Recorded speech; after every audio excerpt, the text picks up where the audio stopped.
नमस्कार। मैं बीरेंद्र वर्मा, पूर्व विधानसभा प्रत्याशी भिंड, आज आप सबके समक्ष एक ऐसे विषय पर चर्चा करना चाह रहा हूं जो मुझसे संबंधित है और मेरे अपनों से संबंधित है। वह विषय है इटावा भिंड ग्वालियर हाईवे पर असमय एक्सीडेंट के कारण कई मेरे अपनों की मृत्यु। मैं इस बार की दिवाली नहीं मना रहा हूं और दिवाली ना मनाने का कारण इटावा भिंड ग्वालियर हाईवे पर असमय एक्सीडेंट के कारण कई मेरे अपनों की मृत्यु है। कई ऐसे परिवार हैं जिनके घरों में इस बार दिवाली नहीं मन रही है और दिवाली क्यों नहीं मन रही है? क्योंकि उन परिवार के किसी न किसी सदस्य की मृत्यु एक्सीडेंट के कारण इटावा भिंड ग्वालियर हाईवे पर हुई है। किसी परिवार के मुखिया की मृत्यु हुई है, किसी के बच्चों की मृत्यु हुई है, किसी के बुजुर्गों की मृत्यु हुई है। तो कहीं ना कहीं किसी ने अपने पिता को खोया, किसी ने माता को खोया, किसी ने बेटा को खोया, किसी ने बेटी को खोया, किसी ने बहन को खोया। किसी न किसी परिवार की मृत्यु हुई है इटावा भिंड ग्वालियर हाईवे पर एक्सीडेंट के कारण। और कहीं ना कहीं आज उस परिवार में दीपावली ने जो दीपावली का त्योहार है वो परिवार के साथ नहीं मन पा रहा है। और कई परिवारों की जो ऐसी स्थिति है कि उनके मुखिया की मृत्यु हो गई, तो जो कमाने वाला व्यक्ति था वही चला गया, तो उनकी आर्थिक स्थिति भी खराब हो गई। तो कहीं ना कहीं कई प्रकार की समस्याएं कई परिवारों के सामने खड़ी हो गई हैं। एक अभी कुछ दिनों पहले फूप में एक्सीडेंट हुआ था जिसमें एक परिवार के 4 सदस्यों की मृत्यु हुई थी। उसी समय 2 एक्सीडेंट हुए थे, 2 बाइक के। तो एक परिवार के 4 सदस्यों की मृत्यु हुई थी और एक दूसरी बाइक से थे, वो स्वयं ही परिवार के मुखिया थे, उनकी मृत्यु हो गई। तो जिन परिवार के 4 सदस्यों की मृत्यु हुई, उस परिवार में एक उनका बेटा बचा है जो उस समय उनके साथ नहीं था। तो उस बेटे से उनके से पूछिए कि उसने अपने पिता को खो दिया, माता को खो दिया, बहन को खो दिया, भाई को खो दिया, उसका दर्द क्या है और वो इस दिवाली पर किस प्रकार का महसूस कर रहा है। तो कहीं ना कहीं आज उसका परिवार उसके साथ नहीं है और जो दिवाली की खुशियां होती हैं वो आज उस बेटे के साथ नहीं है।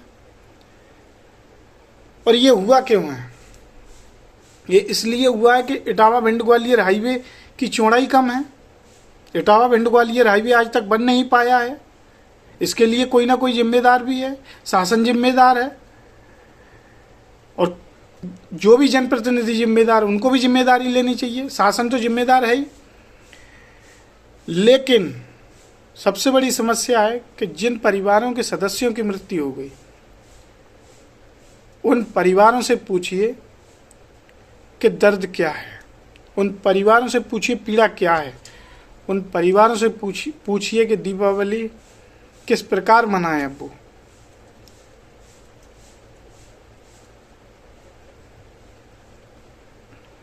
एक दूसरे व्यक्ति की वहीं मृत्यु हुई थी, वो परिवार के मुखिया थे और उनके परिवार की भी हालत पूछ लीजिए। बहुत क्या ही बोल सकते हैं अब। तो कहीं ना कहीं यही कारण है कि मैं भी इस बार की दीपावली नहीं मना रहा हूँ, क्योंकि मैं उन परिवारों के साथ खड़ा हूँ जिन्होंने इटावा भिंड ग्वालियर हाईवे पर अपने किसी न किसी परिवार के सदस्य को असमय एक्सीडेंट के कारण खोया है।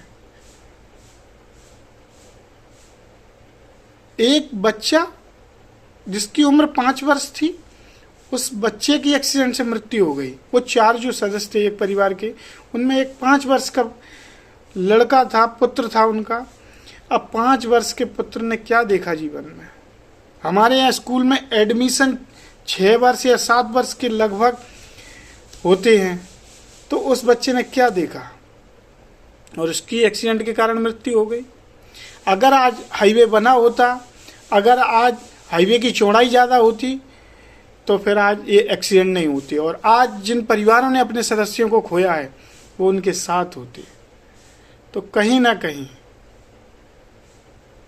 मैं उन परिवारों के साथ हूँ और मेरी भी कहीं ना कहीं जिम्मेदारी भी बनती है, क्योंकि मैंने विधानसभा चुनाव लड़ा था। वो अलग बात है मैं चुनाव हार गया हूँ, वो अलग बात है मुझे वोट नहीं मिले, लेकिन फिर भी मेरा दायित्व बनता है, मेरे कर्तव्य बनता है और मेरी जिम्मेदारी बनती है कि आज उन परिवारों के साथ मुझे खड़ा होना चाहिए। मैं एक और बात बोलना चाहता हूँ, इसमें मेरी आर्थिक स्थिति उतनी सही नहीं है कि मैं परिवारों की मदद कर सकूं, लेकिन मैं उन जनप्रतिनिधियों से बोलना चाहता हूँ, उन समाज सेवियों से निवेदन करना चाहता हूँ, आग्रह करना चाहता हूँ कि आप सभी, आप जिनके भी पास 50-50 लाख की फॉर्च्यूनरें हैं, आप फॉर्च्यूनर मेंटेन करते हैं, तो कम से कम आप इन परिवारों की आज मदद कीजिए। आज इन परिवारों को जिन्होंने अपने परिवार के मुखिया को खो दिया, जिनकी आर्थिक स्थिति बहुत कमज़ोर हो गई है, कोई कमाने वाला नहीं है, तो आज कहीं ना कहीं ऐसे जनप्रतिनिधियों, ऐसे समाज सेवियों जिनके पास बहुत पैसा है और जो फॉर्च्यूनर को मेंटेन कर रहे हैं, घूम रहे हैं, तो ऐसे जनप्रतिनिधि, ऐसे समाज सेवी अगर 1-2 करोड़ रुपए दान भी कर देंगे तो क्या बिगड़ रहा है। अगर एक समाज सेवी या जनप्रतिनिधि जो फॉर्च्यूनर मेंटेन कर रहा है, जिसके पास बहुत पैसा है, अगर वो पैसों को दान भी कर देंगे, ऐसे 20-50 लोग निकल आए और कोई 1 करोड़, कोई 2 करोड़ दान कर दे इन परिवारों के लिए, जो इटावा भिंड ग्वालियर हाईवे पर जिन परिवारों के सदस्यों की मृत्यु हुई है, उनको दान कर दे, उनकी मदद कर दे, तो कहीं ना कहीं आज अपनों की मदद हो जाएगी। मैं ये निवेदन करना चाहता हूँ समाज सेवियों से, जनप्रतिनिधियों से कि कृपया आप मदद जरूर करें। अगर आपके पास व्यवस्था है, पैसा है और आप फॉर्च्यूनर मेंटेन कर रहे हैं, तो आप 1-2 करोड़ रुपए आपके लिए क्या है, कुछ नहीं है। ऐसे 20-50 समाज सेवी जनप्रतिनिधि हों तो कम से कम 50 करोड़ रुपए से मदद हो सकती है और अच्छी मदद हो सकती है।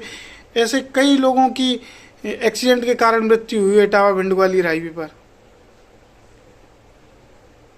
एक्सीडेंट के कारण उनकी मृत्यु, उनके परिवार की आर्थिक स्थिति खराब हो गई है, तो कृपया मदद भी करें। और मैं दिवाली नहीं मना रहा हूँ, उसका यही एक कारण है कि मेरे अपनों के यहाँ इस बार की दिवाली नहीं मन पा रही है। धन्यवाद।